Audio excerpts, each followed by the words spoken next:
kita, para asatidz, orang tua kita, bil khusus Pak Ustaz Haji Nahrawi, Bapak Haji Mukmin, Ustaz Samsuri, Ustaz Sultan, Ustaz Mirza, Ustaz Al-Ghifari, Bapak Aswin, dan seluruh jamaah Darut Taubah yang dimuliakan oleh Allah Subhanahu wa Ta'ala.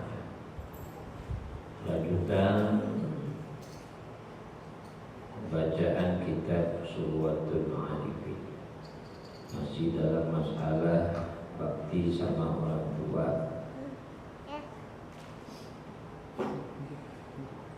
Radhiyallahu an Imam Ghazali mengutip beberapa hadis Nabi Sallallahu Alaihi Wasallam yang telah kita baca.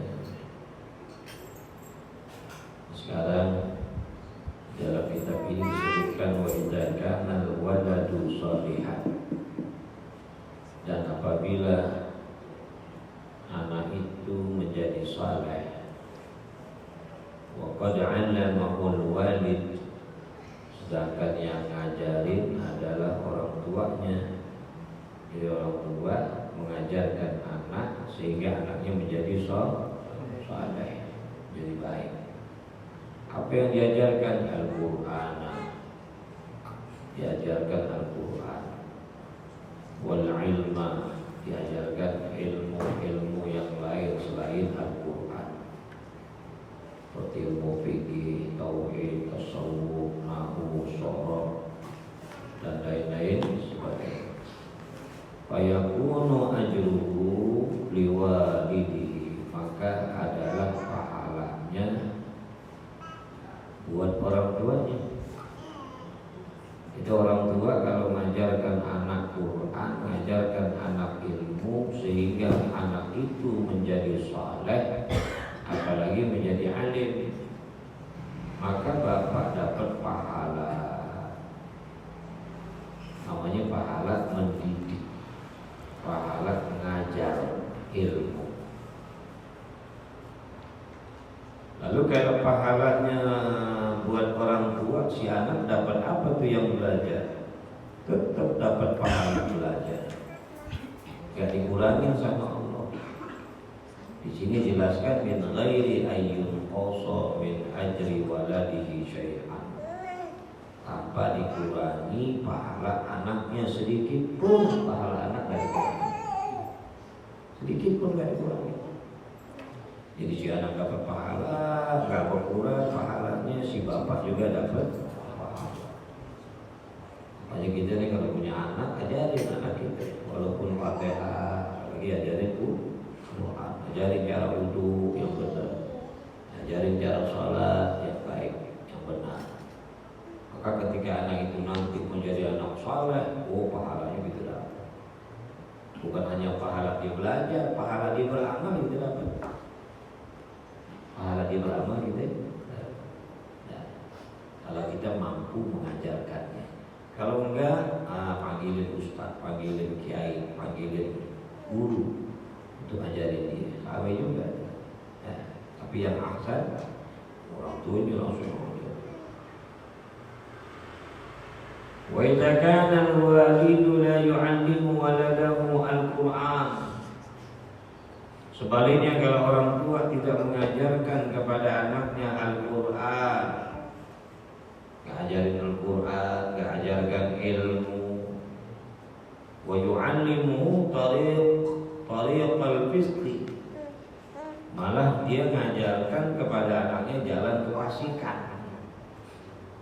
jalan ke pasik, bukan pesek nih, pasik. Pesek mah lawan manjung, mendem. Pasik, hati pasik, perbuatan dosa. Orang ngekelin dosa. Anaknya karena gak diajarkan Quran, gak diajarkan ilmu, gak diajarkan ilmu agama, gak ngerti cara sholat, akhirnya gak sholat, Ramadan gak puasa, gak beribadah, begitu dia tidur makan tidur, makan tidur, makan tidur. Enggak beda babi, enggak beda babi kan enggak makan tidur ya.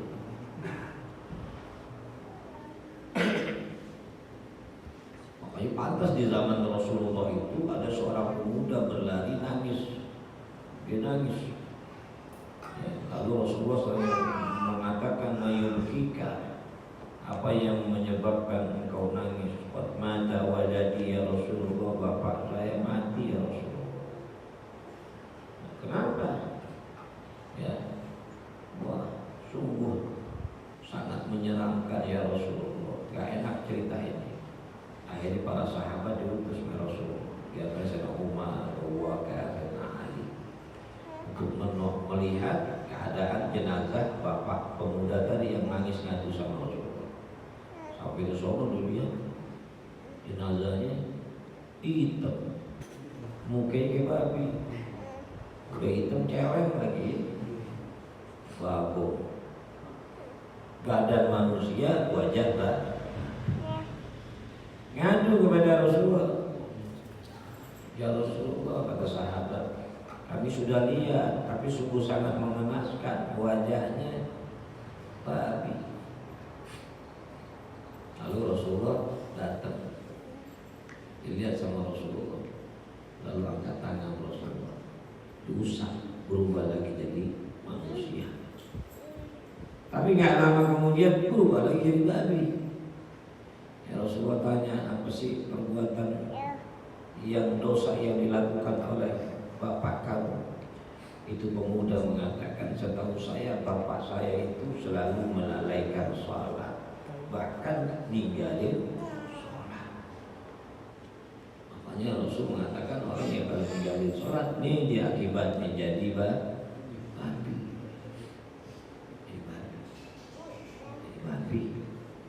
Jadi babi. Nauzubillah min pelajaran. Hati-hati. Makanya nggak ada hukuman yang terberat bagi orang yang bermaksiat, ya, berbuat dosa, melebihi dosanya ninggalin sholat.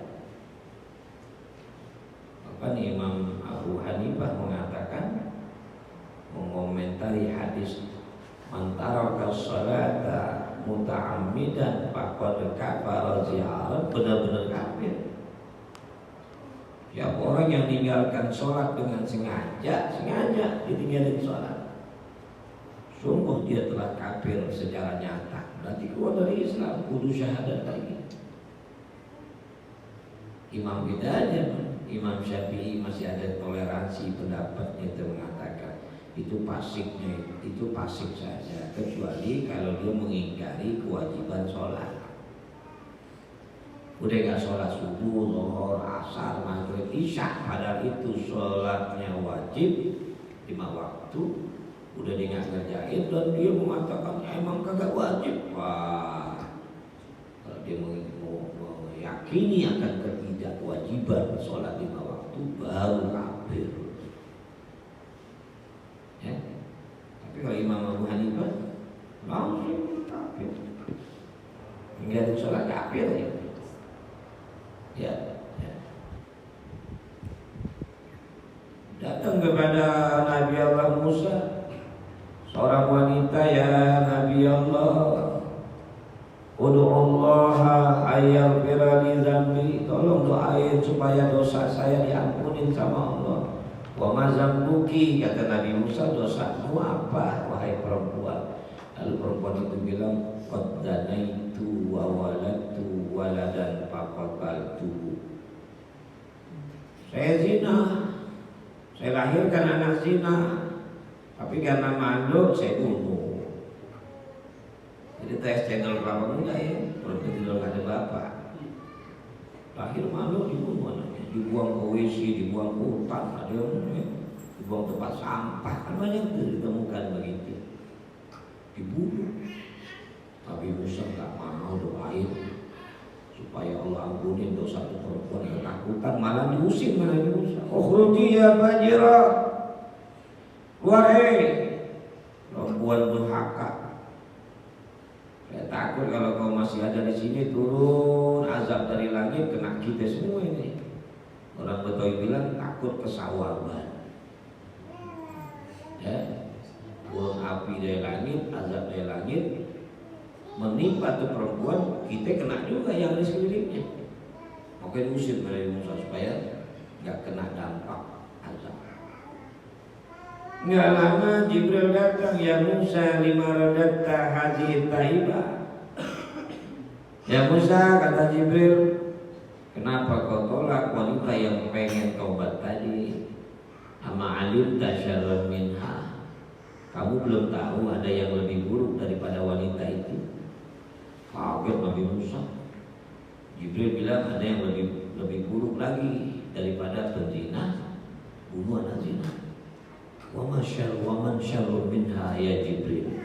Nabi Musa tanya, siapa yang lebih buruk daripada penzina dan pembunuh anak zina? Siapa yang lebih buruk daripada perempuan itu ya Jibril? Lalu Jibril mengatakan, Allah kirim salam yang lebih buruk daripada wanita penzina dan bunuh anak zina, mayyatul salata amidan muta'ammidah, yang ninggalin sholat sengaja ninggalin sholat. Ya, bahaya. Nah kalau anak ini ninggalin sholat, bapaknya dapat dosa. Karena dia ngajarin kan, dari kecil ngajarkan anaknya, kenalinnya sholat 5 waktu, hukumnya wajib. Gak dididik anaknya, gak diperintahkan. Ada Rasul perintahkan tuh, ketika anak umur 7 tahun, muru bis sholat. Kalau 10 tahun gak sholat, gebuk. Ya, 7 tahun disuruh sholat, 10 tahun gak sholat, gebuk. Tapi gebuk jangan kepelek, gebuk pakai martil lagi. Oh yang lu ceplak ya mati. Jangan gebuk pantatnya, badannya. Tapi artinya kalau udah umur 10 tahun betul-betul harus tahdid, keras sama anak, supaya dia menjadi anak yang selalu menegakkan sholat, nggak ninggalin sholat, nggak anggap remeh sholat. Kalau di zaman Sayyidina Umar melihat orang nggak sholat dia terus lehernya. Sahabat Sayyidina Umar. Kembali ke pembahasan. Jadi orang tua kalau ngajarin anak sehingga anaknya jadi anak soleh, maka dia dapat pahalanya. Si anak nggak kurang pahala. Tapi sebaliknya kalau nggak ngajarin, bahkan ngajarkannya thariqah fasik, jalan kefasikan, wa yakunu ijruhu ala abihi, maka adalah dosanya buat bapaknya, min ghairi ayyun qasa min wizrihi syai'an. Tapi anaknya dosanya nggak dikurangi juga. Dosa bapaknya dosa. Yang ono tadi dia dapat pahala, bapak dapat pahala. Dia dapat pahala, orang tua dapat pahala. Ya, ini bekal namanya ilmu.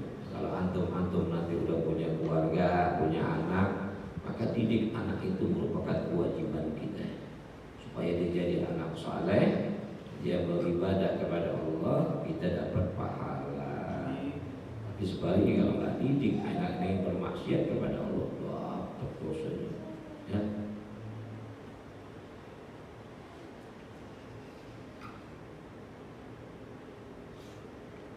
Wa'lam anna ta'atal abawaini wajibatun alaih. Ketahuilah bahwasanya taat kepada kedua orang tua kewajiban atas anak. Anak wajib taat orang tua. Wa laisa lawul khuruju li talabi ilmin naflan. Dan enggak boleh anak keluar untuk menuntut ilmu yang sunnah kalau orang tuanya enggak izinin. Mana lo? Ngaji apaan? Ya gitu deh, baca-baca itu nggak usah. Ilmu sunnah tuh, jangan keluar lo. Nggak keluar gitu. Kalau dilarang orang tua, ya, sehingga dilarang daripada menuntut ilmu sunnah. Kita keluar juga, karena wajib. Mau haji orang tua larang kan? Gue dulu, gak bisa dihaji.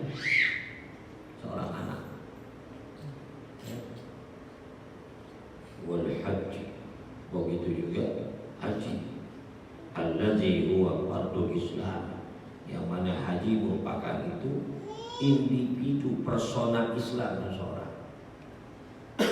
Ya. Li'annahu 'ala tarahi. Karena yang namanya ibadah haji itu bisa diulur-ulur. Bisa diulur. Kayak ada seorang itu kalau dia belum, orang tuanya belum haji, dia belum mau haji. Dia ada duit tapi orang tuanya dulu dihajikan baru dia. Ya. Tapi jarang seorang tua yang melarang anaknya haji. Biasanya kalau anaknya udah punya duit mau haji, maknya girang, walaupun dia pengen banget berangkat. Maka yang terbaik begitu. Kita punya rezeki nih, mak bapak kita belum haji, kita nafsu mau haji, tawarin dulu mak bapak kita. Bapak mau haji ya? Mau jadi saya kalah. Saya tahun depan aja, bapak dulu berangkat, mak dulu berangkat. Ada orang tua, ya, dia bukannya nggak mau haji, malu minta mana, malu. Jangan dulu berangkat, tunggu dulu, malu dia, orang tua malu. Kalau ente kan nggak ada malu sama mama bapak ini, nggak punya duit gimana? Hah? Hah? Ah, ini pak, nah kayak gitu dong mak, gitu ya. Kalau mak lain, orang tua lain mana malu. Kita mesti peka. Bagi anak mesti, oh yang duit kita, mak kita kasih, jangan pakai nungguin dia minta. Ada rezeki, bapak kita kasih, jangan nungguin minta. Haji begitu juga, kalau belum haji, utamakan mereka, baru kita cakap. Wala ilal jihad, hatta jihad di jalan Allah. Mau perang kalau bapaknya larang, nggak bisa. Emaknya larang, nggak bisa. Ya. Kemarin udah ada tuh hadisnya, ada pemuda mau ikut perang, kata Rasul, masih punya orang tua nggak? Masih. Siapa? Umi. Ya udah, ente jihad karena Allah, ngurusin dunia aja, bakti umi ente. Gatil lillahi, ya, fi birriha. Berperanglah kamu karena Allah di dalam bakti kepada ibumu. Kalau kau lakukan itu, kau dapat pahala haji, umrah, dan jihad. 3 malah dapat. Ya, jadi diutamakan bakti orang tua, hatta dengan haji jihad sekalipun. Illa biiznihim, kecuali dengan izin mereka. Kalau diizinin mah nggak apa-apa. Mau ikut selawatan nih, mau main hadroh kan sunat tuh ya. Ya kata bapak, tapi jangan pulang sampai jam 1 ya, gitu, malam. Jangan pulang malam-malam. Kalau diizinin bu. Tapi kalau ilmu wajib nggak bisa. Ilmu wajib orang tua nggak bisa larang, kecuali dia bisa ngajarin ilmu wajib. Haji begitu juga, kalau diizinin nggak apa-apa. Jihad kalau diizinin nggak apa-apa. Nah, ini masalah toat kepada orang tua. Lihat tuh betapa pentingnya. Kita kadang-kadang anak muda pelatih itu, ya, main apa itu? Lagi main HP, lagi lihat YouTube, lagi main game. Mak bapaknya panggil gimana jawabnya? Lalu mak tanggung kan? Lihat. Padahal toat kepada orang tua itu merupakan kewajiban. Wallahu a'lam.